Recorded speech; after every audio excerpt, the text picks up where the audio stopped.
Salut la gang, de retour à un nouvel épisode de Success Factory. Très content de vous retrouver pour ce nouvel épisode. J'espère que vous appréciez les entrepreneurs, entreprises qu'on reçoit. Si vous avez des idées d'ailleurs d'entrepreneurs ou d'entreprises, n'hésitez pas à me le communiquer par la plateforme de votre choix. Cette semaine, encore une fois, une super invitée, une belle sommité dans le monde de la mode. La première à avoir eu sa maison de mode dans le luxe au Canada. C'est nul autre que Marie Saint-Pierre de la maison Marie Saint-Pierre, une entrepreneure vraiment incroyable. J'ai un mot en tête là, par rapport à notre interview qui est inspirant. C'est une super belle entrepreneur, une super belle entreprise que je vous invite à vous informer.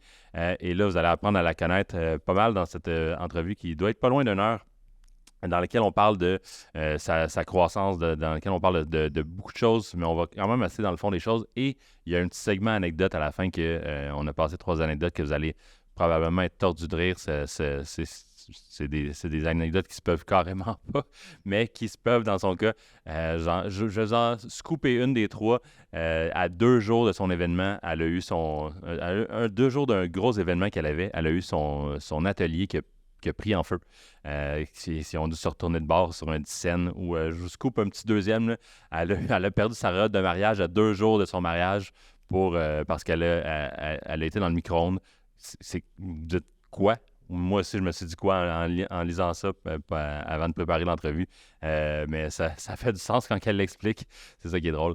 Fait que je vous laisse à l'écoute de cet merveilleux épisode avec Marie Saint-Pierre. Bonne écoute, la gang. Okay, excellent. Fait que commençons avec justement cet aspect-là de longévité. Je parlais juste en entrée de jeu que la mode est un monde éphémère où il y a des temps, ça marche par tendance, les trucs ne vivent pas longtemps. Le luxe, oui, peut-être être à l'encontre de cette éphémérité-là. Ouais. J'ai inventé un mot là-dessus, mais comment qu'on explique une longévité? Ça fait 35 ans, 38 ans que vous faites ça? Ouais, dans les 30 quelque chose. À un moment donné, on ne compte plus. Oui. Ben, en fait, on ne décide pas de s'en aller vers le luxe. C'est vraiment une infrastructure qu'on doit construire et bâtir pour pouvoir effectivement faire un produit qui est pérenne dans le milieu de la mode, qui est saisonnier, éphémère, tendance, tout ce que vous avez dit. Par contre, la mode, c'est une grande activité.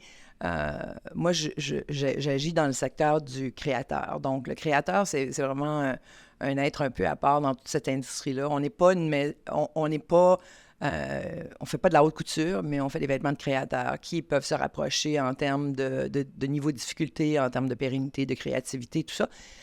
Mais on ne suit pas les règles de la haute couture française, qui sont des règles, si on veut dire qu'on fait de la haute couture, il faut suivre les règles de la haute couture française. C'est un terme qui est réservé. Alors, moi, je fais de la haute couture industrialisée, si on veut. Donc, beaucoup de processus qui sont faits en industrialisation, donc avec des machines, pas nécessairement juste du travail fait main ou de la broderie, même si le résultat à la fin peut être aussi créatif. Si je peux utiliser une machine pour faire quelque chose, je vais l'utiliser. Donc, on n'a pas la tradition de la haute couture ici au Canada. Et le créneau créateur, ben c'est un créneau qui s'est un peu inventé avec l'avenue du prêt-à-porter. Si on regarde l'histoire de la mode, il y avait les grandes maisons de couture qui définissaient les tendances. Puis un jour, ils ont décidé de démocratiser un peu leurs vêtements et de faire en sorte qu'ils fassent du prêt-à-porter. Donc, des plus grandes séries, des vêtements qui étaient plus abordables et puis qui s'adressaient à un autre type de clientèle qui n'était pas juste les dames très en moyen. Et ce créneau-là est devenu vraiment très, très fort dans les années 70. En départ dans les années 60, dans les années 70, beaucoup de gens avaient envie de démocratiser leur façon de s'habiller aussi. On avait envie d'autres propositions. On n'avait pas envie de suivre les grandes tendances des grandes maisons qui faisaient du prêt-à-porter qui étaient directement reliées à leur haute couture. On avait envie de plus de créativité, plus de liberté. Bon, est né tout un pool de créateurs, les Japonais, les Français, les Italiens. Américains du tout? Oui, aussi, oui, absolument, les Américains aussi. Donc, est né ce créneau-là de créateurs, pour la plupart indépendants au départ, qui présentaient des collections avec un haut niveau de créativité, des propositions différentes pour une clientèle qui était en évolution puis qui avait envie de nouveautés. Alors, moi, je m'inscris là-dedans parce que, En fait, j'ai commencé dans les années 80, donc je suis peut-être à la fin de ce cycle-là de créateurs indépendants où en fait, dans le gros moment où il y en a eu beaucoup, les jeunes sortaient des écoles, ils partaient leur marque, on avait envie d'expérimenter. Il y avait une effervescence. Il y avait une effervescence, puis il y avait Ici à Montréal aussi? Ah oui, aussi, à Montréal aussi. Il y avait, quand j'ai commencé, on était une association de créateurs, il devait y avoir, OK. je sais pas, 40 créateurs autour de la table. Alors, c'était vraiment le fun. On avait un magazine, on était très organisés.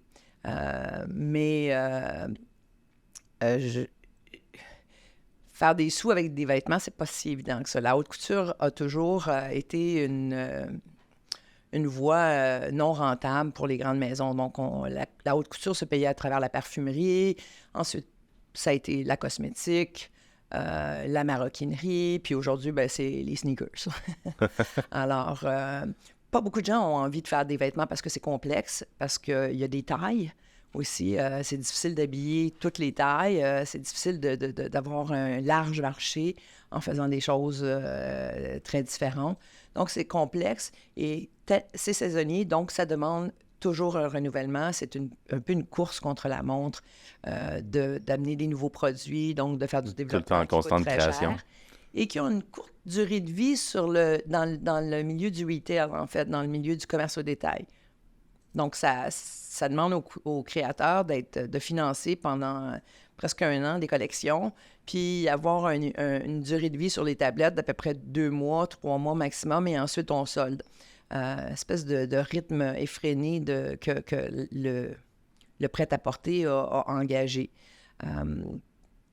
Les créateurs ont subi un peu cette norme-là de rendement et ont été capables de suivre pendant des années. Aujourd'hui, par contre, on voit que c'est extrêmement difficile. Il y a presque plus de marques indépendantes à travers le monde. Très, très peu. On a des gros conglomérats qui ont racheté des marques, pour pouvoir rendre ça rentable, en fait.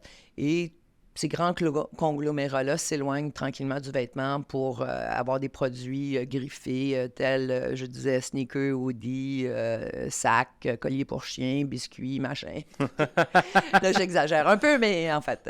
Donc, des produits dérivés. Qui, en fait, ils brandent à peu près n'importe quoi. Les lunettes aussi ont été un grand facteur dans certaines années. Donc, il y a des modes là-dedans. Aujourd'hui, on est dans les sneakers, puis demain, ça sera autre chose. Pour rentabiliser ces opérations-là qui sont coûteuses du fait qu'elles sont assez saisonnières et qu'elles reviennent souvent. Est-ce qu'il y a eu déjà vous vous situez un petit peu comme entre les deux, j'ai l'impression de ça, avec ce que vous dites? En fait, j'ai migré vers le luxe. OK. Donc, puis on décide pas de migrer vers le luxe seul. Il faut vraiment que notre clientèle nous suive. Puis c'est en fait notre clientèle qui est un peu le déclencheur de ça, parce que les règles du luxe sont quand même assez lourdes. Il y en existe plusieurs, dont, évidemment, moi, la première que je mets en haut de la ligne, c'est la qualité et la pérennité des vêtements. Alors, d'avoir des vêtements qui sont reconnaissables, distinctifs, de qualité et qui vont passer le temps. Le luxe, c'est ce qui passe le temps. Alors, ça prend une vingtaine d'années avant de valider le luxe comme tel dans notre industrie. Peut-être qu'il y a d'autres industries où ça va plus rapidement, mais dans notre industrie, aujourd'hui, beaucoup de gens disent qu'ils font des marques de luxe, mais pour dire que tu fais une marque de luxe, il faut déjà que tu aies un historique. Parce que s'il ne dure pas dans le temps, s'il n'y a pas assez de longévité, c'est pas un produit de luxe. Ça peut être un produit haut de gamme, mais c'est pas nécessairement un produit de luxe. Alors, quand les gens commencent à collectionner vos vêtements, quand il y a une revente sur d'autres marchés, quand une deuxième génération porte vos vêtements, et que les gens disent « Moi, je porte quelque chose que j'ai acheté il y a 20 ans, puis à chaque fois que je le porte, je me fais faire des compliments, puis c'est comme si je l'avais acheté hier, en termes de qualité, en termes de look aussi, parce que c'est une identité particulière. Le look Marie Saint-Pierre est reconnaissable. Ça, ce n'est pas qu'un prix, mais ça va vraiment plus large que ça, dans le sens que c'est justement la longévité du vêtement, à quel point qu'il y a une reconnaissance, peut-être une certaine notoriété qui s'installe là-dessus. Absolument. Et puis, beaucoup d'autres critères. Là, j'en ferai pas l'énumération parce que c'est laborieux, mais il existe des livres là-dessus qui sont assez complets. Puis quand on a décidé de migrer vers le luxe puis de devenir la première maison de luxe canadienne, on a quand même regarder les protocoles puis les règles du luxe pour s'assurer qu'on était légitime. Parce que tu as beau dire que tu fais des produits de luxe, si à la fin, tu n'es pas légitime, les gens vont plus croire au luxe. Je sais que c'est un terme un peu galvaudé en ce moment. Quand on a commencé à l'utiliser, c'était très peu utilisé au Canada. Les gens ne savaient pas vraiment c'était quoi l'industrie du luxe. Alors qu'en Europe, il y a des universités qui donnent des programmes juste pour l'industrie du luxe. Alors, c'est une industrie qui est née principalement en France et en Italie. Donc, eux ont l'expertise et l'expérience de faire des produits de luxe. Donc, des produits pérennes, de qualité, qui traversent le temps, qui sont rares, qui sont difficiles à faire, qui ont une notion de risque. Et qui ne sont pas parfaits aussi. Le luxe est imparfait parce que c'est pas un produit usiné. C'est un produit qui est fait main, généralement.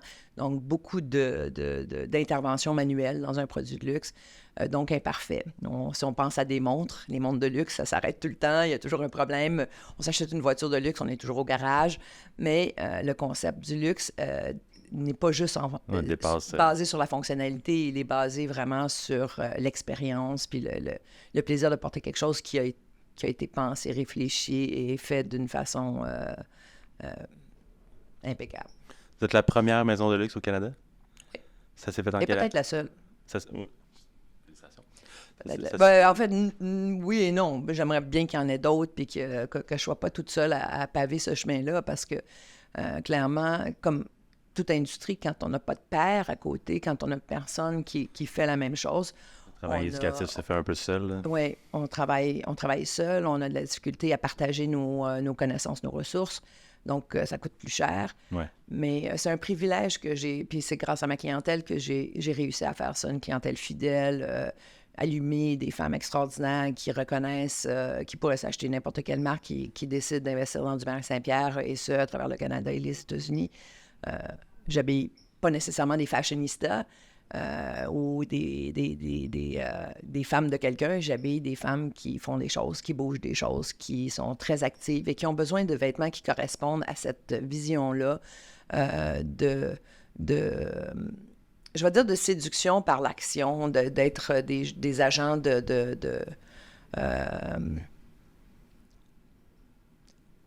on va dire peut-être de bonheur, c'est peut-être un grand terme, mais des femmes qui ont envie de changer les choses pour mieux. J'ai l'impression qu'il y a un petit aspect empowerment qui est sous-jacent. Complètement. Moi, je crois qu'on ne peut pas faire le bien si on ne se sent pas bien. Alors, le vêtement devient extrêmement important là-dedans. Quand on se sent bien, on peut faire du bien. Quand on ne se sent pas bien, c'est difficile de redonner. On est plus généreux quand on se sent bien aussi. On a une forme de... On a un pouvoir qui nous porte. Mais ce n'est pas nécessairement un pouvoir sur les autres, c'est plus un pouvoir sur l'entièreté des gens qui nous entourent. On a envie de rayonner, on a envie d'être une influence positive peut-être sur notre environnement. Et la place des femmes en affaires, c'est un peu ça que c'est en train de définir. On est en train de changer les métriques, en fait, de succès par rapport aux femmes en affaires. Moi, je disais toujours, il y a 15 ans, je disais ça à mes financiers, je disais, moi, il n'y a pas juste une ligne, il y en a 6. Alors, il y a le produit, évidemment, le prix, je veux dire, le plaisir.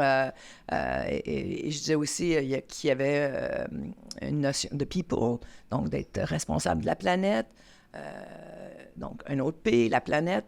Et la profitabilité, évidemment, est une des lignes aussi, parce qu'on ne peut pas rien faire si on n'est pas profitable. Mais tout ça a une sorte d'équivalence, alors que des sociétés masculines, on regarde la ligne des profits, puis on se dit « Ah, c'est beau, ils ont fait de l'argent ». Mon entreprise n'est pas bâtie là-dessus. Elle est basée sur vraiment beaucoup d'autres métriques qui sont difficiles à concevoir dans un monde où un banquier, ça regarde la dernière ligne. Mais je suis très fière de ce que j'ai construit, puis je pense que je suis à l'image des entreprises qui veulent se construire dans le futur. Je suis une avant-gardiste, peut-être pour ça que je travaille dans la mode, d'ailleurs. Mais et aujourd'hui, je me dis, moi, je ne sais pas, si j'investissais, si j'étais un investisseur, j'aimerais investir dans une entreprise qui a pas juste une valeur de profitabilité, mais qui a une valeur de bon citoyen, d'être justement, cohérent avec la planète, les personnes, le plaisir, de rendre les gens heureux. C'est important. Quand on est bien, faut être bien pour faire du bien. J'aime beaucoup cette phrase-là. Je pense que c'est une réalité de la palisse, une vérité de la palisse, comme on dit. C'est dur de faire du bien quand on se sent pas bien. Moi, je suis là pour faire en sorte que les gens se sentent bien. Puis peu importe la situation, on peut se sentir bien même dans une situation difficile. Hein. C'est pas juste d'être dans des situations faciles où on se dit on est belle, on s'est maquillé, on est sorti. Non, non. Se sentir bien même dans une situation difficile, c'est de se sentir la force de passer à travers ce qui se présente à nous. Un vêtement, c'est un peu ça, une armure. Hein? Ça nous permet aussi de cacher des choses, ça nous permet de rester intime avec nous-mêmes, puis ça nous permet de communiquer avec les autres. Pour moi, c'est très riche comme dialogue, le vêtement. Je vais prendre une bonne respiration avant de nommer les nombreux prix que vous avez gagnés. Chevalier de l'Ordre national du Québec, Chevalier de l'Ordre national du Canada, Médaille du Jubilé de la Reine Élisabeth II, Outstanding Achievement Award et Designer of the Year in Women's Fashion au Canadian Arts Fashion Awards, Médaille du Service méritoire du Gouverneur général du Canada.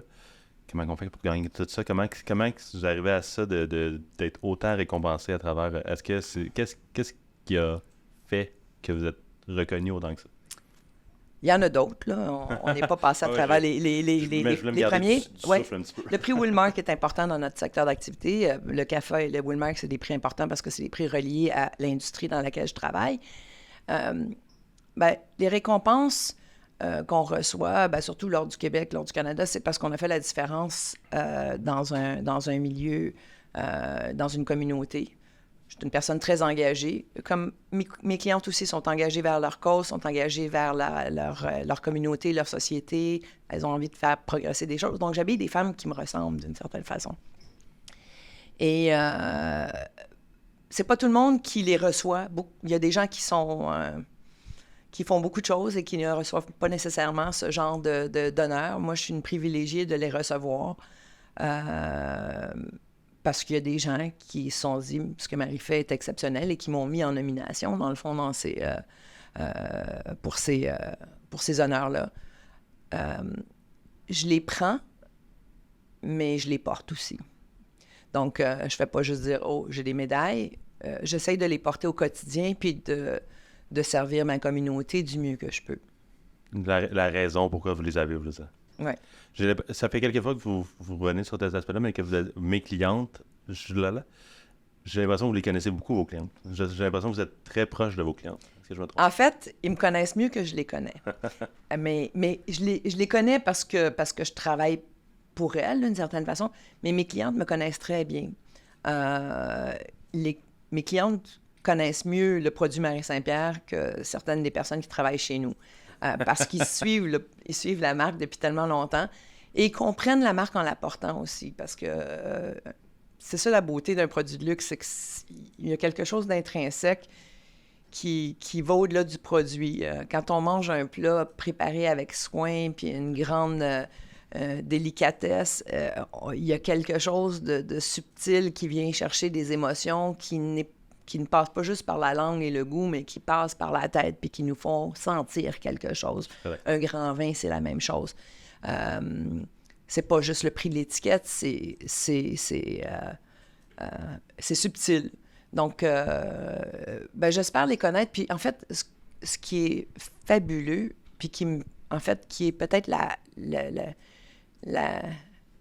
chose la plus importante de toute ma carrière et le fait que je sois encore ici aujourd'hui à vous parler, malgré tout ce qu'on vit dans notre monde, c'est que je partage des moments importants avec mes clientes. Mes clientes portent du Marie Saint-Pierre pour des moments importants de leur vie. Mm-hmm. Pour recevoir des honneurs, donner des TED Talks, marier leurs enfants, se marier, enterrer leur mari. Puis là, je veux dire, être à une première, aller aux Academy Awards, faire une prestation sur Times Square. J'habille des femmes dans des moments importants de leur carrière et ça, c'est privilégiés. Quand je pars avec eux en voyage, dans leurs expéditions, puis dans leur journée complète, parce que c'est des femmes qui travaillent très fort et qui ont des journées extrêmement complètes et compliquées, ils trouvent à travers le vêtement Marie Saint-Pierre tout l'aspect convertible de la fonction du luxe expérientiel, d'une certaine facilité, d'une certaine générosité que mes vêtements ont, que pas tous les créateurs ont. C'est-à-dire que tu n'as pas besoin d'être toujours en forme. Je vais faire des vêtements qui vont compenser, si on veut, peut-être une certaine fatigue des fois, parce qu'en portant ça, déjà, tu rayonnes, il y a une espèce de présence dans le vêtement. Et donc, j'accompagne ces femmes-là dans tellement de moments de leur vie, et ce, à partir d'un jeune âge, là, parce que j'ai commencé il y a quand même plus de 35 ans. Je les ai accompagnées dans toutes les étapes importantes de leur vie, puis j'espère accompagner des plus jeunes aujourd'hui dans le même parcours. Je trouve que c'est vraiment privilégié comme relation. C'est plus qu'une relation d'amitié, c'est une relation de complicité. Ouais, j'ai l'impression aussi qu'on revient un peu à l'aspect empowerment avec ça. Oui, toujours. Dans les moments forts et tout ça que c'est porté. Il y a un aspect accompagnement, mais il y a un aspect comme accompagnement à travers des moments forts, donc l'empowerment. Oui, absolument. Moi, je suis là pour les accompagner dans les moments les plus beaux, comme les moments les plus difficiles, comme les moments... je suis là quand ils ont besoin de moi. Très inspirant. Revenons du début. C'est quoi le jour 1 de Marie Saint-Pierre? On est dans quel contexte, quelle année? Il y a 38 ans. Mais c'est quoi qui vous fait partir cette venture-là? J'ai gradué en 86 du Collège La Salle. Et puis, on est... Je dis 86 ou 87. Bon, en tout cas, ma mémoire peut jouer d'un an, là. J'essayais de me trouver un boulot dans l'industrie. J'ai gradué un peu plus vieille que les gens de ma génération parce que j'avais déjà fait une mineure en arts plastiques. J'avais déjà j'avais déjà un DEC en arts et communication. Donc, j'avais déjà 3 ou 4 ans de déjà plus. Déjà très drivé par les arts, là. Oui, drivé par les arts. Puis j'étais plus âgée aussi pendant ma période de Collège La Salle. Je travaillais en même temps. Donc, j'avais des jobs en même temps. Donc, je portais beaucoup de chapeaux. Puis, j'étais même pas sûre que c'est ça que je voulais faire, en fait. Les choses arrivent dans la vie. À un moment donné, je cherchais un boulot dans un bureau de design. Et puis... Montréal était un peu plus calme à ce moment-là. Il y avait une espèce de un petit bas de vague dans l'industrie du vêtement. On est à la veille de 87, le crash boursier. Le timing n'est pas excellent. Alors, je trouve pas le boulot que je veux. Je décide de faire 2 ou 3 patrons de manteaux, puis de les coudre des échantillons, puis d'aller voir les boutiques s'ils étaient intéressés, puis que je pourrais peut-être... Et puis ça a commencé comme ça, et puis de fil en aiguille, pour pas faire de jeu de mots. Les boutiques ont commandé. J'ai été bombardée de commandes, de manteaux. Quelle raison? Parce qu'il était beau. Parce qu'il y avait un engouement justement sur le haut. Il était différent de ce que les autres faisaient aussi. J'avais fait 3 styles de manteaux complètement différents, qui étaient très difficiles à faire, là. Il y avait juste quelqu'un comme moi qui pouvait faire des choses un peu... Un manufacturier ne pouvait pas se permettre de faire ça. J'avais tous des plis qui étaient pressés à la main avec des pesées comme la maison Chanel, des poches bordées. Mais comme je n'avais pas d'infrastructure, je pouvais mettre le prix que je voulais là-dessus. Dans le fond, c'était le prix de mon travail. Donc, je pense que je ne les vendais pas assez cher. C'est pour ça qu'il y a eu un bon engouement. On commence tout le temps un peu qu'on ne vend pas assez cher. Ouais. De toute façon. Alors, 6 mois plus tard, je me prends mais pas 6 mois plus tard. 1 mois plus tard, je me prends un petit atelier dans le bas de chez moi, sans fenêtre, genre un 10 par 10, là, grand comme votre studio ici. J'installe une table de coupe, un fer à repasser, 2-3 machines à coudre. J'engage quelqu'un pour m'aider à coudre les vêtements. Moi, je presse tous les manteaux parce que c'est un travail de moine. Et puis... quelques mois plus tard, je déménage dans un atelier dans le Vieux-Montréal, sans fenêtre, de 3500 aimiez pieds pas ça, les carrés. fenêtres? Deux ateliers de suite, pas de fenêtre. J'avais pas les moyens. Alors, mais j'avais l'espace, j'avais 3500 pieds carrés. Ouais. Qui avait 3500 pieds carrés en commençant son brand? Personne n'a ça. Alors, j'avais un grand espace, je louais des parties à du monde. Puis, j'avais pas besoin de fenêtre, je travaillais, j'avais de la lumière. Je montais J'étais au dernier étage, j'avais accès au toit, je montais en haut quand j'avais envie de voir dehors. Et puis j'aimais ça, c'était un peu glauque, mais j'aimais ça. C'était dans un building industriel, et puis j'étais au centre du building, puis en fait, je trouvais ça assez sympa. Donc, puis j'ai été là quand même 5 ans. C'était sur la rue Wellington, qui est devenue après. On nous a éjectés avec les technologies. Alors après ça, je suis allée sur la rue Saint-Ambroise. Là, j'ai eu 2 fois l'espace. J'étais à peu près à 7000 pieds carrés d'espace sur Saint-Ambroise. Donc, une partie design studio, puis une petite partie usine, coupe. Donc ça a été mon premier... d'une certaine façon, ma première infrastructure L'Oréal, un vrai studio de design séparé avec une unité de production à petite échelle. Et là, je devais avoir peut-être, pour moi, 35 employés. Ça s'est fait vite, là, quand même. 35, ça, ouais. Et puis après, on est combien d'années après le début là, à Saint-Ambroise? Ben, je suis restée peut-être 5 ans à Saint-Ambroise. Alors, j'ai commencé en 87. J'ai dû déménager. J'ai été sur Saint-Denis entre-temps. C'est vrai, j'ai été sur Saint-Denis entre-temps. En face de ma boutique. J'ai ouvert ma première boutique, je pense, je sais plus, 91 peut-être. OK, quand même, ça se fait très vite. Là. Ouais. Une bonne croissance des gens partant. Ouais. Oui, j'allais vite, oui. C'est ça, j'ai ouvert ma boutique sur la rue, sur Saint-Denis en 91. Quand je suis partie du Vieux-Montréal, je suis allée m'installer juste en face de ma boutique, proximité. Hein, on joue plusieurs rôles, on travaille 24 heures sur 24, 7 jours par semaine, on n'a pas le temps de se voyager. Puis j'habitais à même l'atelier, donc j'avais une partie réservée en arrière, mais toujours dans des lieux extraordinaires. Honnêtement, je choisis mes lieux où les lieux me choisissent, mais des lieux inspirants. J'étais dans le building de l'UNICEF, un building magnifique. Encore une fois, j'avais des studios magnifiques. J'étais en face de la boutique parce que j'ai été un petit bout de temps aussi juste dans la boutique avant de trouver ce lieu-là en transition au-dessus. J'avais 3 étages, donc j'étais au-dessus de la boutique à un moment donné. Mais ça, c'était petit. C'était toutes les anciennes maisons de la rue Saint-Denis. C'était tous des petits espaces. Moi qui étais habituée à des grands espaces. Alors, c'est ça. Puis j'ai loué en face. Après ça, je suis allée sur la rue Saint-Ambroise, là où j'ai vraiment bâti des infrastructures de business. Là, je me suis dit, peut-être que je suis en affaires aujourd'hui. Ça a pris 35 employés avant de se dire, je suis une entrepreneur. Exactement. En fait, c'est exactement ça. Moi, j'allais selon le fil des choses. Je me posais pas trop de questions. J'ai fait des plans d'affaires, j'ai fait tout ça, mais ça m'emmerdait beaucoup. C'est pas la partie qui était douée de motivation maintenant? Ben, c'est pas celle qui me drivait, en tout cas. Ça, c'était juste pour remplir la fonctionnalité, en fait, tout ce que ça prend pour aller chercher du financement. Parce que ça prend du financement. On travaille 1 an et demi d'avance sur le marché avant de se faire payer. Donc, un cash flow très difficile.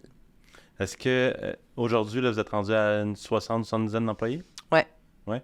Ça ressemble à quoi, cette équipe-là? C'est beaucoup en production? Est-ce qu'il y a beaucoup de créatrices avec vous? Bon, on a différents départements, puis on ne fait pas 100% de notre production. Hein. On fait, j'aimerais dire, 30% de notre production. Okay. Donc, on engage aussi beaucoup de gens à l'externe. Il y a la même chose pour la coupe. Donc, il y a beaucoup de choses qui sont faites à l'externe. Mais j'ai une unité de production qui est dédiée à Marie-Saint-Pierre pour les produits les plus difficiles, entre autres, les produits qui sont plus laborieux, qui sont complexes à faire, puis que personne n'arrive à faire vraiment. C'est un peu la raison pourquoi j'ai une usine, d'ailleurs. Pour pouvoir faire le type de produit que je veux, il a fallu que je forme le personnel pour faire ce produit-là parce que personne ne voulait le coudre. Alors, j'aurais pas été capable de faire le travail de création que j'ai fait. Tout le développement de la technicité dans les vêtements Marie-Saint-Pierre, parce que moi, je suis très axée sur la technicité, la fonction, que ça soit au niveau des entretiens, que ce soit au niveau de la durabilité, du mouvement, très important. Moi, j'avais des femmes qui bougent, ils ne peuvent pas être dans des vêtements qui sont construits difficiles à porter, lourds, donc la légèreté, bon. Puis qui respectent l'environnement, puis qui respectent les normes de santé aussi, donc des matières premières qui sont de qualité, qui répondent à des normes importantes. Donc, je travaille beaucoup avec l'Europe, évidemment. Mais là, je me perds dans Revenons à aujourd'hui avec ce petit segment d'histoire-là. Aujourd'hui, la croissance se porte comment? Ben, en fait, avant COVID, on était vraiment... moi, je dis toujours, on était à 125 de notre capacité de production. Donc, ça vous dit qu'on n'arrêtait jamais puis qu'on n'était jamais capable de livrer toutes les commandes. Donc, on ne cherchait même pas de nouveaux clients parce que quand on fait du luxe, c'est difficile si on veut, de faire une croissance massive de production. Il faut que ça soit sur une straight line, là, vraiment. C'est difficile d'augmenter, même 10-15 là, c'est lourd à gérer, ne serait-ce qu'en financement. Financer les achats, financer la production, financer le développement, financer tout ce qui vient avec la mise en marché d'une collection. Donc, aujourd'hui, je vois ça un peu comme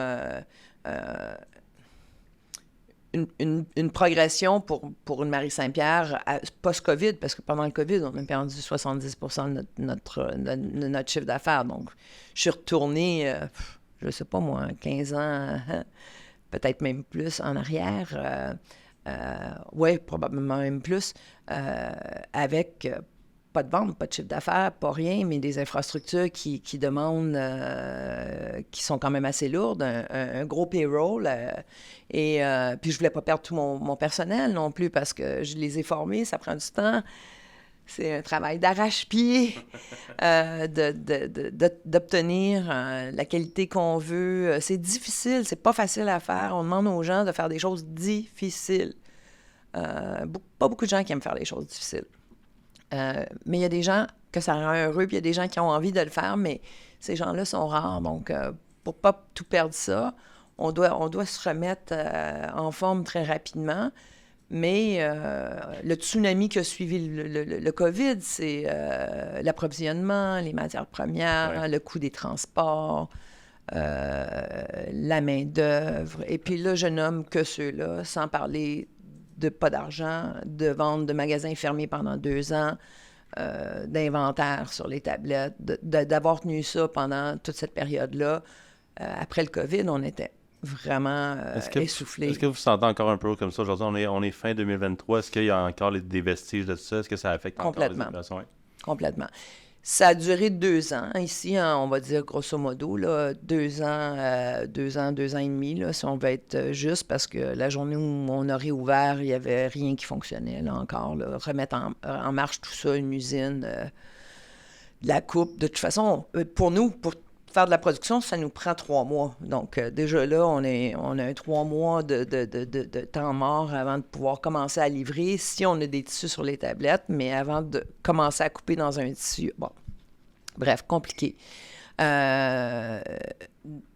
une période d'attente de presque 1 an et demi avant de recevoir l'usufruit financier de ça.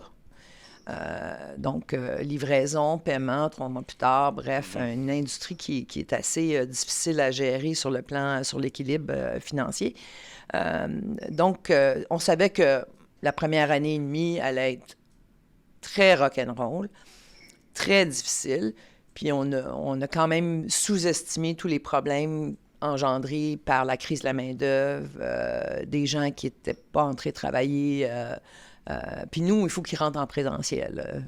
C'est du monde qui travaille sur des produits. On a besoin d'être en présentiel. On ne peut pas travailler de la maison, malheureusement.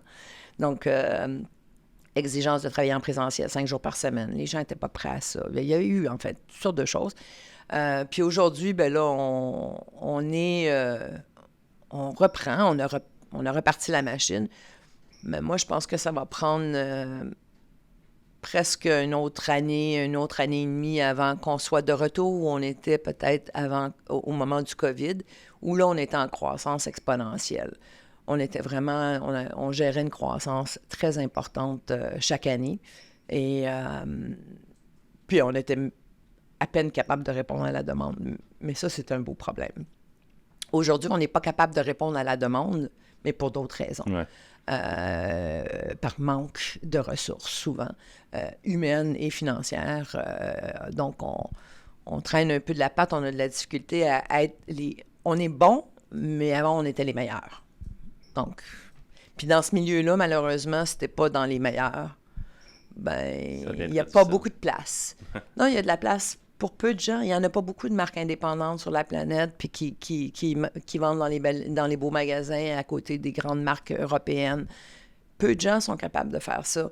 Il n'y en a pas pour mes deux mains. Alors, aujourd'hui, d'être là, d'avoir survécu à tout ça, puis d'être capable d'être passé à travers, je dirais, la première année et demie la plus difficile que le COVID encore, c'est parce qu'on est bon. C'est vraiment parce qu'on est bon, puis j'ai une belle équipe. Vous prenez comme un défi? Il faut. 100%. Il faut parce que sinon, si on prend ça comme une attaque, on n'avance plus. Moi, je suis une privilégiée de la vie. Bon, dans tous les cas de figure. Je viens d'une famille quand même assez aisée. Pas une famille riche, mais une famille mid-class, classe moyenne. J'ai eu une belle éducation, j'ai rencontré des gens extraordinaires dans mon enfance, j'ai eu des parents aimants, je suis heureuse dans ma vie personnelle, j'ai un mari extraordinaire, j'ai des enfants fabuleux, j'ai toujours eu les plus beaux ateliers, mais je me les suis payés, j'ai travaillé fort, j'ai travaillé dur. Je crois que quand je me mets en mode bataille, je suis là pour gagner, en tout cas, gagner à mes yeux, en tout cas, gagner ce que j'ai besoin de gagner. Donc, j'ai fait les compromis nécessaires pour, oui, avoir ces 7000 pieds carrés-là, puis avoir une usine. Je n'étais pas au restaurant tous les soirs, non. J'étais pas... je me suis pas acheté une nouvelle auto à chaque année. J'ai fait des choix qui ont été mes choix, mais qui me rendent heureux, qui me rendent heureuse. Moi, je dis toujours à mes amis, je sais pas, moi, je consomme peu, mais je consomme vraiment les choses que j'aime. Si je m'achète des fils pour mon système de son, je vais attendre d'avoir les moyens d'acheter vraiment des très bons fils. Ça coûte cher. Alors, puis je ne veux pas changer mon système de son à chaque année, fait que je vais l'acheter en partie. Puis j'ai toujours été comme ça. J'étais un peu une citoyenne modèle dans ce sens-là, où je ne suis pas une consommatrice. J'aime les belles choses, j'aime les choses qui perdurent, qui durent longtemps, j'aime le meilleur. Puis je suis prête à attendre pour avoir le meilleur. J'ai pas besoin d'une satisfaction momentanée, journalière, pour me rendre heureuse. J'ai juste besoin d'avoir un objectif plus grand. Il y a des gens qui ont besoin de self-indulgence tous les jours, qui ont besoin de leur petit plaisir à tous les jours. Moi, je travaille pour le grand plaisir. Encore une fois, c'est très inspirant. Pour un jeune entrepreneur que je suis, ça fait seulement 3 ans que je me suis lancé en affaires. Puis c'est super le fun de justement que... c'est ce que je remarque, là, on va être rendu pas loin, je pense que c'est le 72e épisode ou pas loin.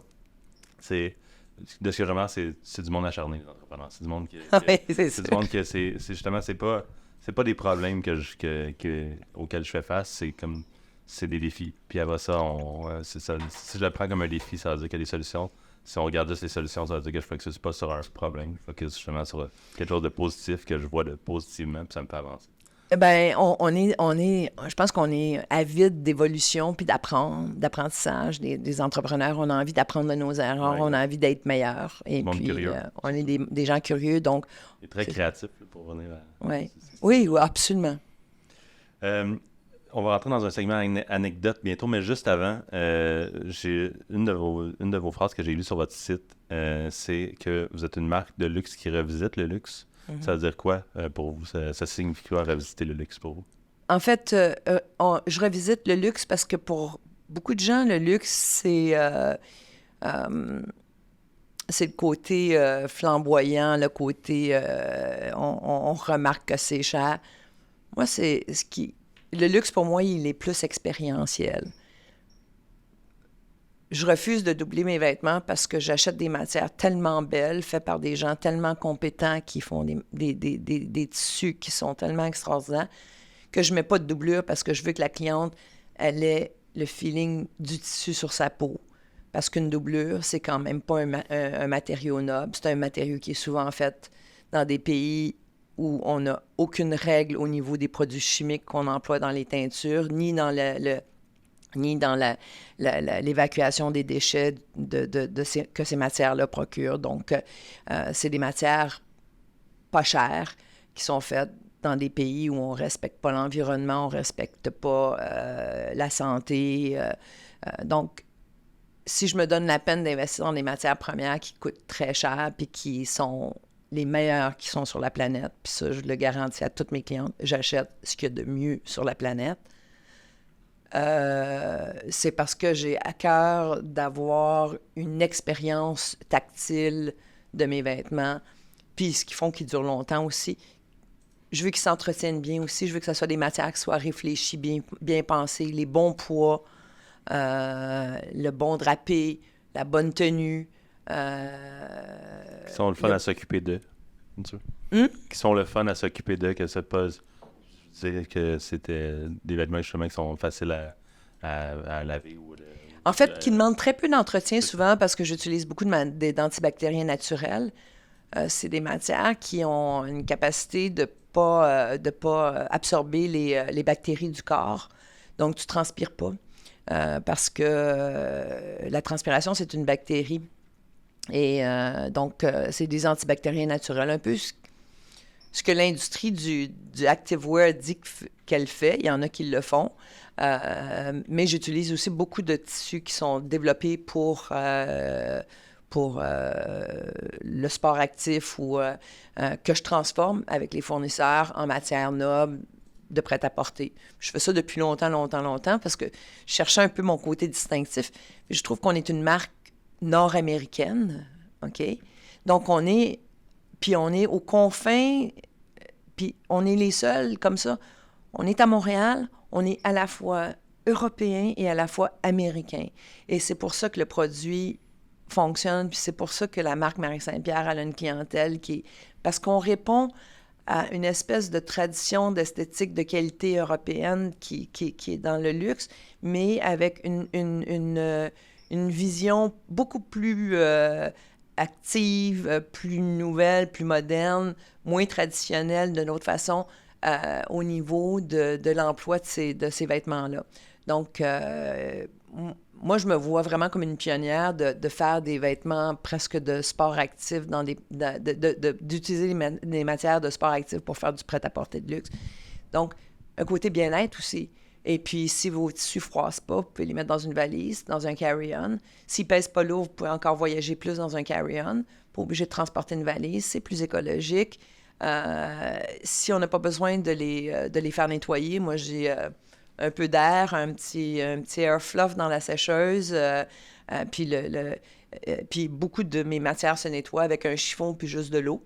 Pas besoin de grand savon, pas besoin de... Parce que c'est des antibactériens naturels, la fibre n'absorbe pas les bactéries, ni les taches. C'est fantastique. Donc, il y a une certaine... il y a toute une culture de faire des vêtements aussi qui se doivent d'être performants face à l'environnement, à ce qu'on a à vivre en tant que consommateur, se dire... Oui. Il n'y a rien qui... à part les vestes, on n'a pas besoin de rien envoyer chez le nettoyeur. Tout se nettoie à l'eau froide, séché à plat, donc même pas l'électricité d'une sécheuse. J'essaie d'être raisonnable puis d'amener un produit qui correspond à ce qu'on veut. Si on est des agents de changement, nous les femmes, on veut l'être jusqu'au bout de notre processus, jusqu'à notre façon de consommer. On ne veut pas consommer des produits qui empoisonnent les gens. On ne veut pas consommer des produits qui font travailler des enfants à enchaîner. On veut consommer des produits qui ont une cote planétaire acceptable pour le monde dans lequel on veut vivre plus tard. C'est super le fun de vous écouter parler. Le temps va vite. Je regarde l'heure, ça passe vite. Je parle trop. Non, ça passe vite quand c'est intéressant, c'est ça qui arrive. Fait qu'on se fait un petit segment anecdote avec... je vous lance une phrase que j'ai lue en ligne sur des trucs qui sont arrivés pendant votre carrière un petit peu loufoque. Puis vous m'en dites un 4-5 phrases pour le contextualiser. Vous avez vu votre robe de mariée qui a brûlé dans le micro-ondes à 5 jours du mariage. Comment ça se peut? Ça? Alors, il y a une erreur dans ça. C'est pas à 5 jours, c'est à 2 jours de mon mariage. Oui, parce que à l'époque, je faisais des tests matière. Ben, j'en fais toujours énormément. Je fais beaucoup de tests matière, mais j'avais les moyens du bord à l'époque. Donc, je faisais mes tests dans le micro-ondes, qui étaient des tests de plissage, parce que j'ai été connue pour les plissages. Et j'avais fait monter ma robe de mariée par une couturière, puis il savait toujours, on ne met pas de fermeture éclair dans une toile. Mais comme on était à 2 jours de mon mariage, la couturière s'est dit, mais je vais mettre la fermeture éclair parce que ça va sauver du temps. Une fois qu'elle va essayer sa robe, on va vraiment savoir que tout va bien. Et puis j'ai mis la robe dans le micro-ondes avec une fermeture éclair avec un pied en métal. Puis le micro-ondes a explosé. Parce que c'est une petite fermeture éclair. J'ai jamais vu le fermeture éclair. J'ai mis la robe pour la faire, lui donner une petite texture, si on peut dire. C'est une technique, là, carrément, qui a été faite. Là. Que j'avais développée. Oui, parce que quand j'ai fait un défilé à Paris, j'avais utilisé des matières premières. Mes matières premières n'étaient jamais arrivées de la France. J'avais commandé des matières magnifiques d'un artisan textile. Puis ils sont jamais arrivés à temps pour que je fasse mes prototypes pour mon défilé de Paris. Je faisais le même défilé à Toronto avant, bref. Alors, j'ai été obligée d'aller sur la rue Saint-Hubert, aller chercher des tissus, donc pas des tissus nécessairement qui étaient extraordinaires. Donc, il fallait que je les transforme. Je m'en allais défiler à Paris, là. Je n'allais pas le défiler à Paris avec des pseudo-tissus de la rue Saint-Hubert. Donc, c'est de là qu'est née l'idée de transformer la matière, de faire alors, je m'étais dit, je vais peindre aussi. Donc, j'avais fait j'avais peint les tissus, puis je m'étais donné comme thématique de leur présenter l'hiver au Québec.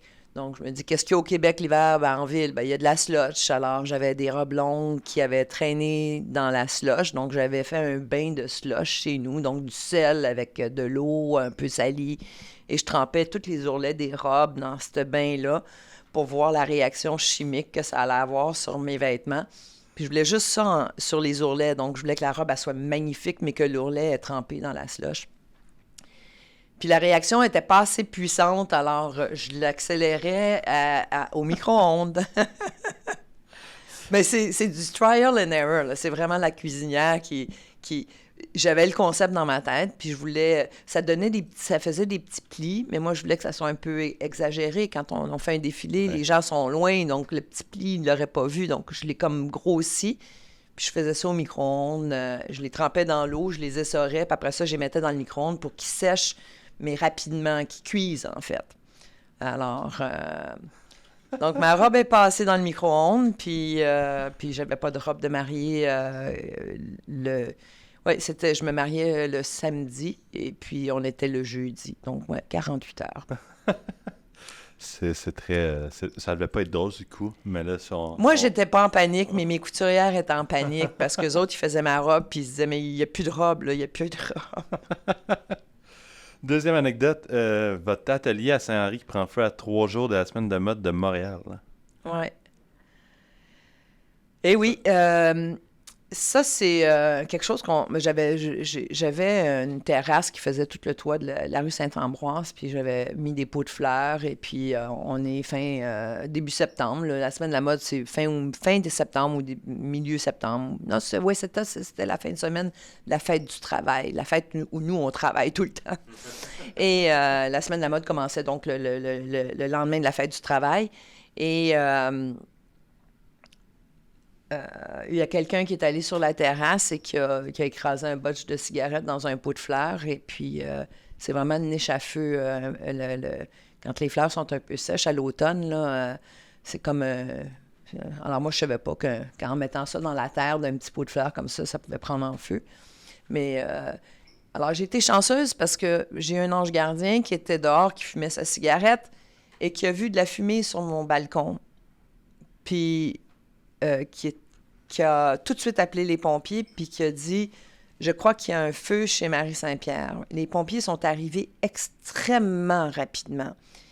Puis, il attendait les pompiers, puis il a dit, écoutez, c'est à tel étage, c'est l'atelier de Marie-Saint-Pierre.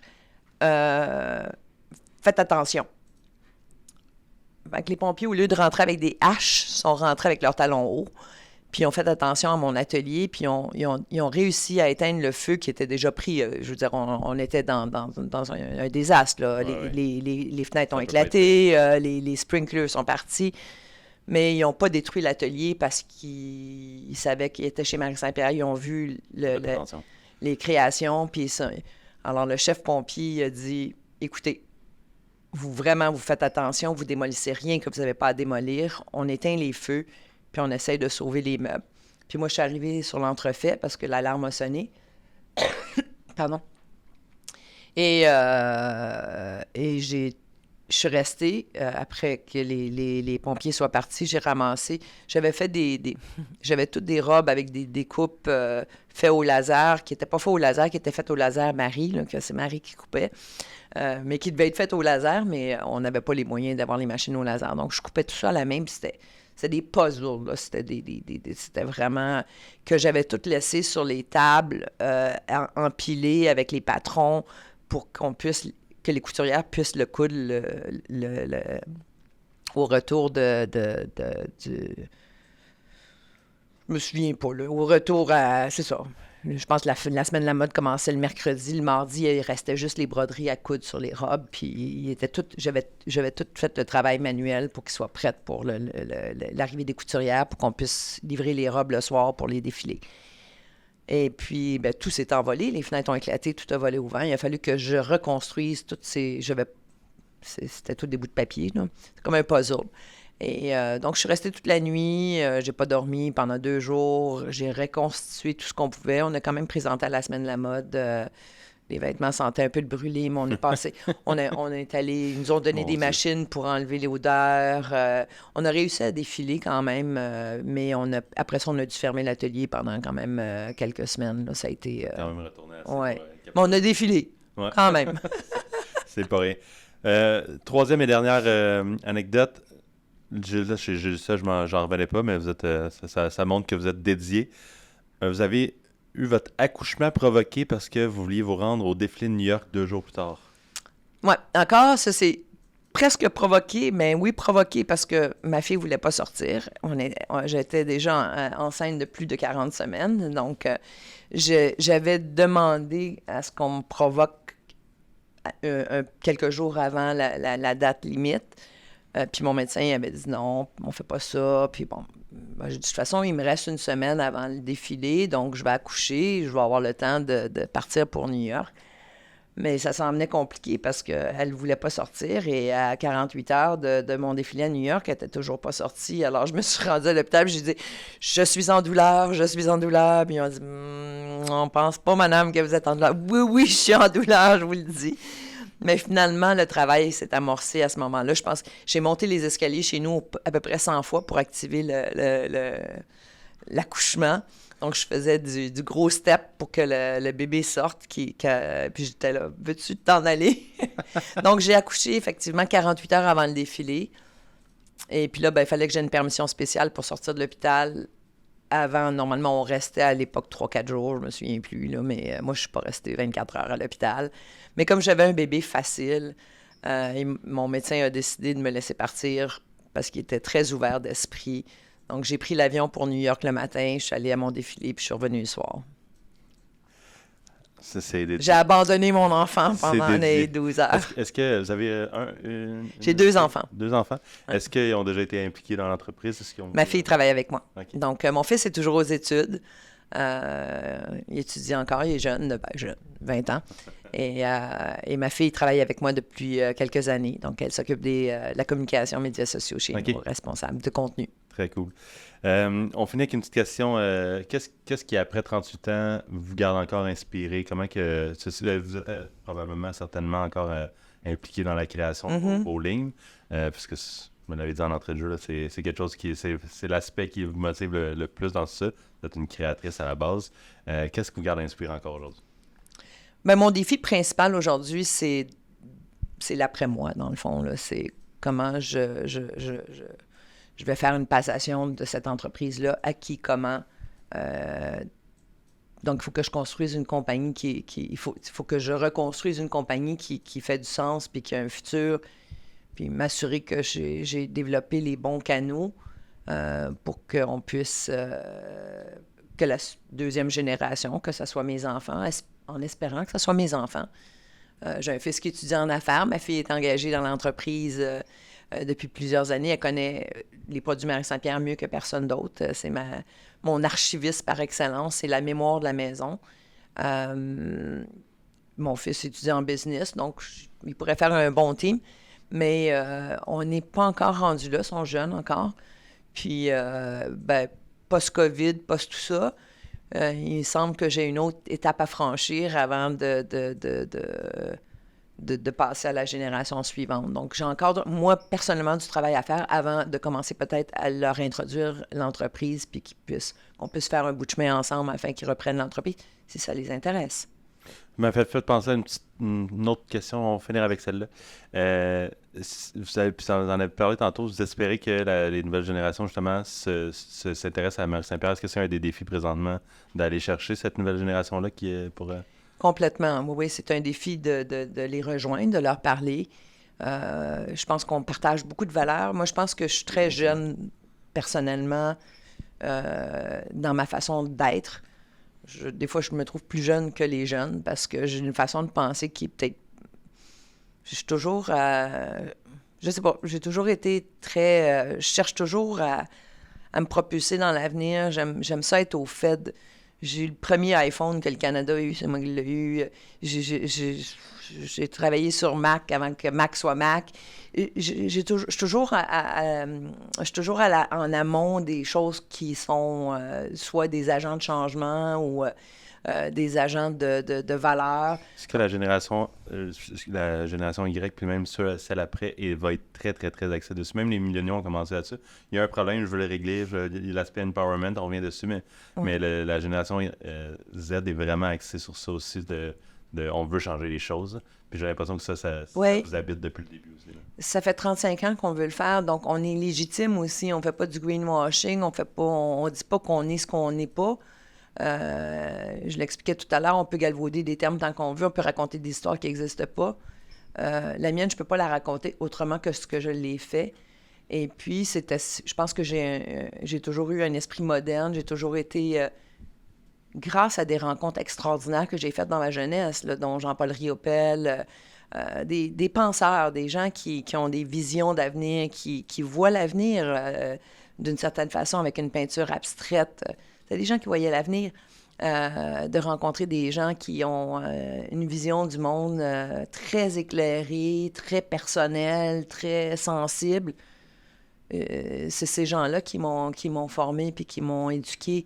Donc, on ne regarde pas les choses de la même façon à ce moment-là. On se met à voir des choses que les autres ne voient pas.